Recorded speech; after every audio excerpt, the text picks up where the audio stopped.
Da. Dobar dan, poštovani gledaoci. Evo nas ponovo u studijskoj sali u hotelu Hyatt. Ovo je ono što mi zovemo virtuelni studio, odnosno studio sa virtuelnom pozadinom. I nastavljamo program takođe na temu o uspesima prodaje.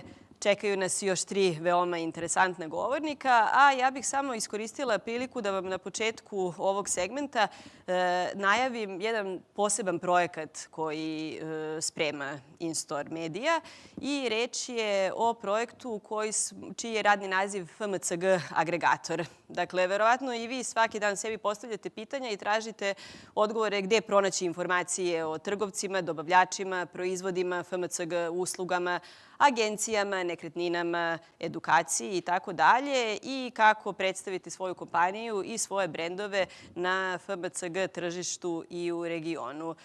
Svesni vaših potreba i dakle traženja odgovora na ova pitanja, osmislili smo projekat čiji je dakle radni naziv FMCG agregator i koji bi trebalo da zaživi u aprilu 2020. godine. Dakle, reč je o jedinstvenoj bazi FMCG industrije Srbije na jednom mestu koja će predstavljati popis i prezentaciju svih aktivnih FMCG kompanija u Srbiji. Dakle, baza više od 3000 kompanija i više od čak 100.000 proizvoda i popis trgovina, proizvoda, distribucije, agencija, usluga, edukacija i proizvođača u našem sektoru.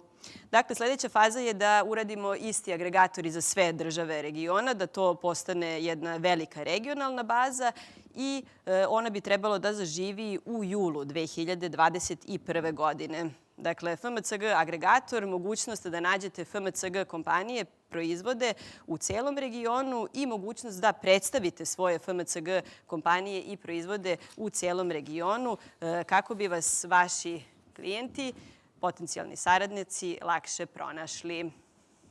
Za par trenutaka na ovom mestu zamenit će me naša sledeća govornica i gošća, Jovana Dukić-Vasić, direktorka istraživanja u agenciji Smart Plus Research. Ja bih samo pre nego što pozovem Jovanu podsjetila na poruku agencije Kliker iz Makedonije, jednog od velikih sponzora konferencije, pa bih samo zamolila da pogledamo jednu kratku animaciju.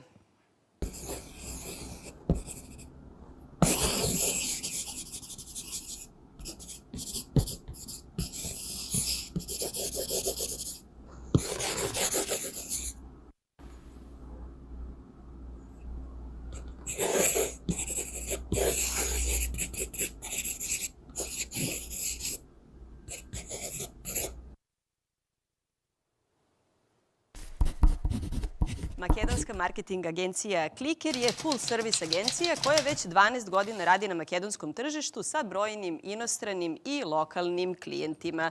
U svom portfoliju ima puno kreativnih rešenja, pakovanja, imena već dobro etabliranih brendova, njihovih logoa i kompletne vizualne strategije. Sve je razvijeno od samog početka, od crtice, od ideje koja od apstraktne misli oživi u realni funkcionalni dizajn, baš kao što smo mogli i da vidimo u ovoj animaciji.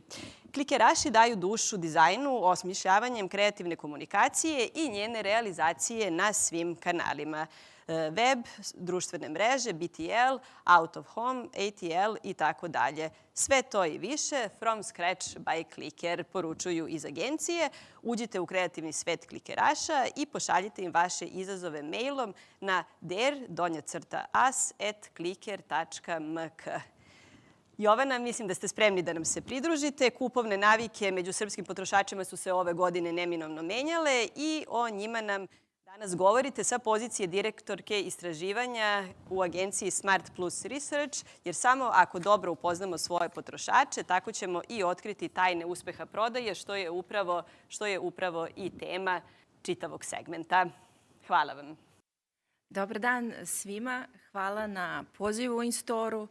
Hvala vam na entuzijazmu što ste nas ipak okupili da razmenimo naše iskustva i uvide kada je u pitanju ova godina za početak i što ćemo ipak nekako održati to naše, da kažem, već tradicionalno okupljanje na ove teme. Kao što ste rekli, ja sam Jovana Dukić-Vasić i dolazim iz agencije Smart Plus Research. Već dugo godina sam u istraživanjima. U Smartu vodim sektor istraživanja, odnosno istraživače, i pomažemo našim klijentima da odgovore na brojna pitanja kako dalje i šta dalje. Danas ću u suštini predstaviti ono šta smo uvideli radivši sa klijentima, šta smo uvideli da su promene koje se dešavaju, koje su se desile i nekako anticipirati ono šta će biti dalje u narednoj godini najpre. Počet ću od ne tako lepe teme, a to su brige. Iako nije lepa tema, one nas vuku da idemo dalje, da idemo napred, a nas proizvođači, odnosno vas proizvođači i trgovce, da razmisle kako da tim izazovima u stvari pomognu svojim potrošačima i time zadobiju njihova srca. Naravno, najveća briga je zdravstvena situacija, briga za sebe, svoju porodicu i uopšte svet, obzirom na situaciju u kojoj smo se našli. Da li ću se razboleti je stvarno bilo pitanje i dalje je, nažalost, među svima nama. To implicitno uključuje i onda druge neke brige, zato što smo imali ograničenja, promene u ponašanjima i finansijama. Da li imamo posao, nemamo posao, da li će biti manja plata i kako ćemo sa tim. Znači, brinemo se i o finansijama. Iako smo to radili pre, sada je to još istaknutije. To onda utiče na porodicu. Ako imate porodicu sa, 4 člana, 2 đaka, to je bar 4 nova računara ili 3 ako ste imali jedan, jer su svi u isto vreme online. To onda utiče na mentalno zdravlje.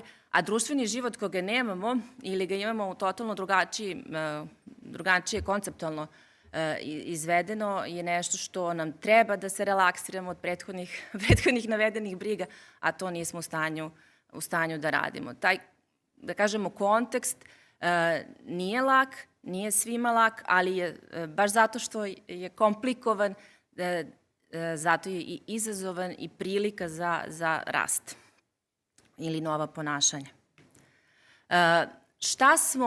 Šta su potrošači uvideli da je pandemija učinila? Šta radimo ređe? Ređe odlazimo u bioskop, pozorište, ređe izlazimo ako uopšte izlazimo, manje se viđamo sa prijateljima, svakako na drugačiji način, ne vežbamo ili bar ne vežbamo u teretani i ono što je za današnji dan možda malo važnije, to je da smo smanjili potrošnju, da polovina, odnosno 48% kaže da je smanjilo potrošnju i smanjilo odlaske u kupovinu. Ima naravno i oni koji se ponašaju kao i pre, samo uvek treba imati u vidu šta je to njihovo ponašanje. Možda su oni bili, da kažemo, nerizični u današnjem kontekstu i pre.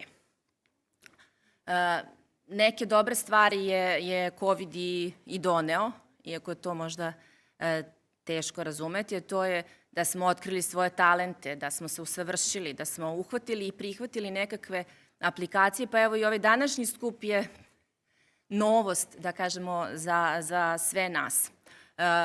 Ono što je možda najvažnije, u stvari ta veza sa porodicima i prijateljima s kojima se dugo nismo videli i nismo čuli, obnovili smo nešto što smo nekako verovatno i većina nas i prihvatila i shvatila da je to možda važnije nego neke druge borbe i bitke koje smo vojevali.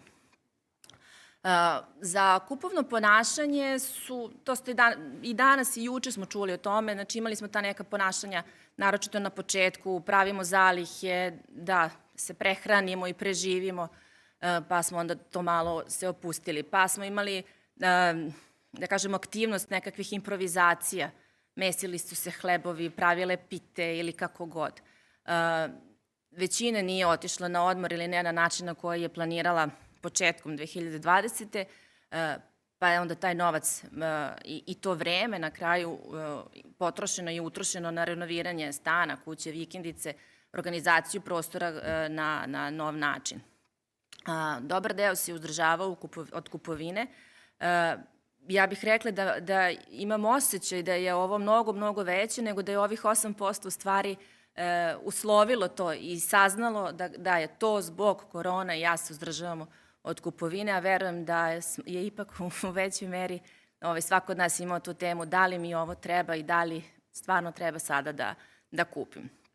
Sad, Smart se bavi istraživanjima tako što razgovara sa potrošačima, pa bilo da su to sad kvalitativne istraživanja kao nekakve fokus grupe ili ankete. I mi to radimo iz pozicije određene kategorije. Zato vam ovde ne prikazujem brojke, već uvid do kojeg smo došli radivši za različite klijente u različitim kategorijama, šta je ono kako su se promenile kupovne navike, šta potrošači, da kažem, izveštavaju da su promenili ili šta smo saznali da se promenilo. Promenila se frekvencija, odlazi se ređe, to nekako uslovljava da je ta korpa veća, odnosno da je potrošnja u toj jednoj kupovini veća jer treba sve to kupiti. Ne znam, često se čulo, više nije jedna pakla cigara nego boks i tako možete da to prenesete na sve druge kategorije. Neke kategorije su dobile na značaju. Ono što, mislim, i sami znate, alkohol kao takav nismo kupovali pre, a sada je deo svake te nekako ili maske ili tako neki proizvodi koji su baš uslovljeni koronom, ali i ono što je redovna kupovina se promenilo, ali ono što je iz svakog od našeg istraživanja izašlo, to je ta radnja. To može biti isti taj lanac i isti taj format radnje, pa bi se u nekim istraživanjima pokazalo da se u stvari ništa nije promenilo, a u stvari jeste. To više nije radnja koja je meni blizu posla, nego radnja koja je blizu moje kuće, jer je moje radno mesto tamo.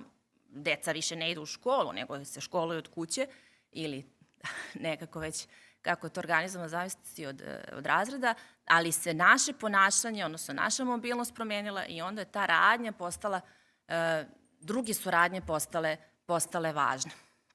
To je ona koja vam je blizu ili koja vam je u nekom radijusu kretanja bliža kući.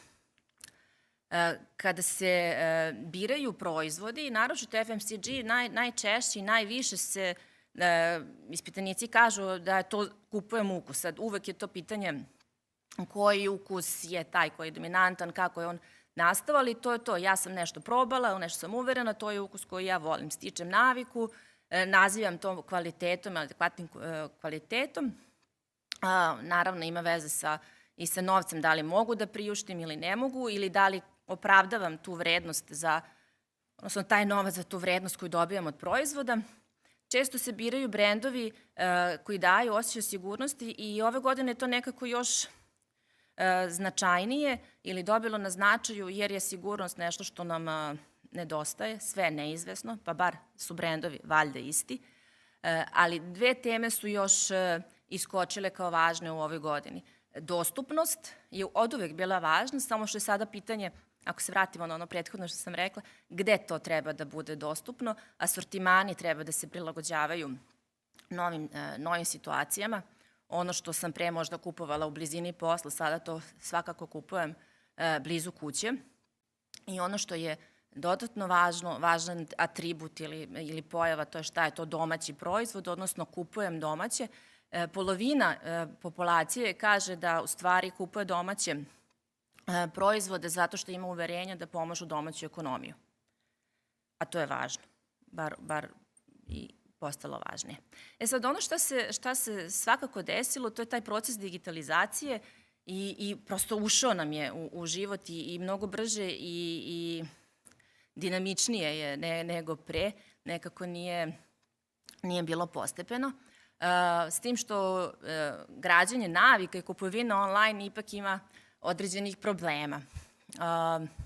Videli smo i na primjeru Crnog petka, verujem da ste svi to videli na društvenim mrežama. Nadam se da niste bili deo tih žena u redovima, ali nije dovoljno imati mogućnost da nešto kupite online, jer i dalje volimo da pipnemo, i dalje volimo da uživam u odlasku u kupovinu, i imamo nekakve barijere, a kako ću ja to vratiti ako mi nije taman ili ako mi nije dobro ili ako nije to ono što sam ja tražila. O benefitima, iako ih i vidite na ovom slajdu, ne bih govorila sem da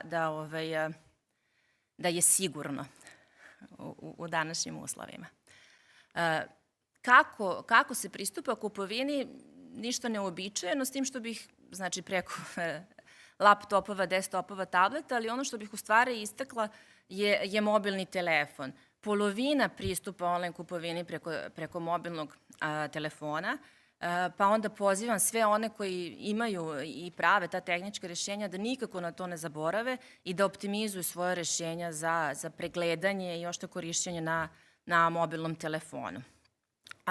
Proces online kupovine nije samo kako pristupiti i kako obaviti, nego veliko pitanje je kako platiti i jako je teško sa ovakvim barijerama koje vidite raditi. Postoji veliko, da kažemo, dve velike barijere, a to je ne verujem ili ne umem ili nisam siguran kako da online platim i ne verujem dok ne vidim proizvod, pa onda platim tek kad on dođe i to, znači, po dospeću gotovinom. Naravno, nije sve tako, da kažem, crno. 20% plaća kreditnim karticama, koristi internet bankarstvo ili nekakve druge servise, ali treba imati u vidu da nije to tako jednostavno kao što se radit ćemo online kupovinu. Ima tu dosta barijera. Sad, korona, odnosno pandemija je ubrzala i omogućila, da kažem, na jedan način da se i namirnice koje su uvek na tim listama šta se online kupuje uvek nisko, zbog tih silnih barijera, a mi jesmo tržište pipača, da pipnem, da proverim, da ja izaberem i veliko nepoverenje šta će oni tamo neko iz magacina nama spakovati, da li će ta banana biti banana kakvu moja porodica voli. Tako da je ovih 8% koji kažu da su kupovali namirnice online u stvari jako visok broj. Raduje što nema razlika, da kažem, po polovima, ima razlika u godinama. Očekivano je da mlađi to nekako brže prihvataju i brže isprobavaju u odnosu na starije, a ja bih istakla da su oni tu i da ostanu. Ako su probali, bili zadovoljni, usvojili, oni će teže promeniti tu svoju naviku, odnosno ostaće online kupci namirnica. Još jedan fenomen koji je ubrzala pandemija je korišćenje aplikacija za dostavu prvenstveno hrane, ali i mnogih i kozmetike i lekova i tako dalje. Ti servisi su bili nekako na začetku ili u povoju, ovi veći su došli, kažem, inostrani su došli tek sredinom 2019. godine. Mi imamo da kažemo, veliko učešće korišćenja ovih aplikacija, a vidimo i da je samo vanredno stanje ubrzalo i što ovih koji su koristili da koriste više, što je prosto privuklo nekakve nove korisnike. I sad ovi brojevi, ako niste u toj industriji, nisu možda toliko ni važni koliko to da smo mi te procese usvojili. Ja sada znam da mogu preko Volta, Glova ili kogod servisa da naručim hranu, znam da se snađem u njihovim aplikacijama, znam da to mogu preko aplikacije da uradim i ponovo preko mobilnog telefona. Znači, to postaje deo mene, pa što da ne koristiti na isti način u nekim drugim sferama. Da kažemo, o pomoći industriji ili privrednoj grani koja je u problemu ne bih ja govorila. Šta je ono što retaileri nude ili mogu da ponude da taj odnos između njih i potrošača bude bliži, su loyalty kartice. Nekih imaju ovakve ili onakve, to sad možda nije ni toliko važno, koliko je važan taj osjećaj koji kartica lojalnosti daje, a to je ta povezanost i razumevanje s jedne strane retailera, s druge strane mene kao potrošača. Omiljene kartice su, evo, mislim, vidite i sami, super kartica, Nisova kartica, Lili i slično. Čak možda ni ovi procenti zašto nisu toliko ni važni, koliko je važno zašto su te bolje od nekih drugih. Kakvi su njihovi mehanizmi, šta one nude, šta ja vidim kao benefit i koliko mi je lako ili teško da razumem to. To su barijere koje novi neki loyalty program treba da prevaziđe da bi osvojio potrošače, a pozivam sve da o tome razmišljaju jer je veza sa potrošačima danas poprilično važna. Sad, šta je budućnost? gde možemo i kako možemo da pomognemo nama svima, da kažem, jer smo svi mi ipak isto ti potrošači, a to je ono da nam neko da ili neko pomogne da ono što nam nedostaje iz perioda pre izbijanja pandemije nekako sustignemo ili oživimo. Spontano kupljanja, druženja, novi ljudi, zagrljaja je ono što nam nedostaje, odnosno taj nekakav kontakt.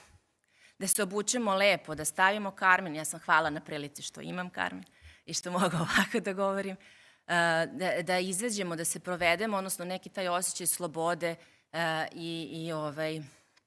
da kažemo i nerazmišljanje o tome šta će biti sutra i da se vratim na one brige, da ne brinem, nego da uživam. Ovde bih samo u stvari ovako zaokružila, da kažem, s jedne strane priču, a to je da nam nedostaje ili da smo se razočarali u ljudi ili ljudsku vrstu i da se to često može čuti, pa bih onda samo potakla na razmišljanje šta je to što nas čini da verujemo u brendove i da pomislimo da je ta vera u brendove možda još niža ili manja u ovim sada uslovima. Te podržavam, a onda i pozivam sve brendove da na tome rade, da bilo da su retail, bilo da su proizvodni brendovi, da nam vrate veru u sebe ili da održe. Sad, šta je ono što ljudi kažu kad sve ovo prođe? Sad, pitanje je kako će proći, da li će proći i na koji način, a to je da putujemo, da osvajamo neke nove destinacije, da smo ponovo slobodni, da se družimo, izlazimo, veselimo, provodimo, da nema ograničenja, da se vratimo porodici i viđemo porodicu na način na koji, da kažemo širu porodicu, na način na koji nam opet ne brinemo da li su stari, da li su bolesni, da li i ko ima kakav virus, da malo raširimo taj, da kažemo, ljude koje možemo da viđemo i koje viđemo. I ono što je meni bilo zanimljivo, da kažem, kao nalaz je da su mnogi ispitanici govorili skoro pa ritualnom spaljivanju maski, šta one u stvari prezentuju nama. Ne samo to kao imamo nekakav virus i nekakvu pretnju, nego i nemanje slobode i psihološke i mentalne izazove i razne druge izazove i kao to nećemo i ne želimo. Nadam se da će to brzo doći, a ja ću moju masku ipak sačuvati da me podsjeti da može da bude teško i da je jedino izvesna promena, odnosno neizvesnost. Hvala na pažnji. Da, Jovana, veliko hvala na profilisanju potrošača i ilustraciji trenutnog raspoloženja. Da li biste još samo mogli za kraj da nam kažete šta nas očekuje u smislu navika u post-COVID periodu? Pa ono što je izvesno je da sve ovo što je online, da će to ostati. Sad, da li u meri u kojoj je sada ili će se ipak malo, da kažem, vratit ćemo se ipak u prodavnice, neće sve biti online, ali je to svakako budućnost. Ubrzali smo se, usvojili smo, to su navike koje i praktično je, i zgodno je, nije skuplje ili ne bi trebalo da bude skuplje nego što je, da kažemo, realnoj prodavnici. Postoje načini da primetite i da vam se istaknu i tu akcije i da izaberete. Naučili smo sada da na tom malom ekranu od telefona biramo proizvode, nije nam neophodna šarenilo prodavnice, tako da sam uverena da će to ostati i da će se to još više koristiti. Ako uzmemo i na srednji rok, ovi svi što su mladi, bit će i roditelji, nadam se uskoro, pa to će se sve prenositi. A ovo drugo, sad valjda nećemo imati toliko korpisa sa toalet papirom, valjda ćemo imati nešto drugo unutra. Nadamo se. Veliko hvala na današnjem učešću i prezentaciji. I vama takođe.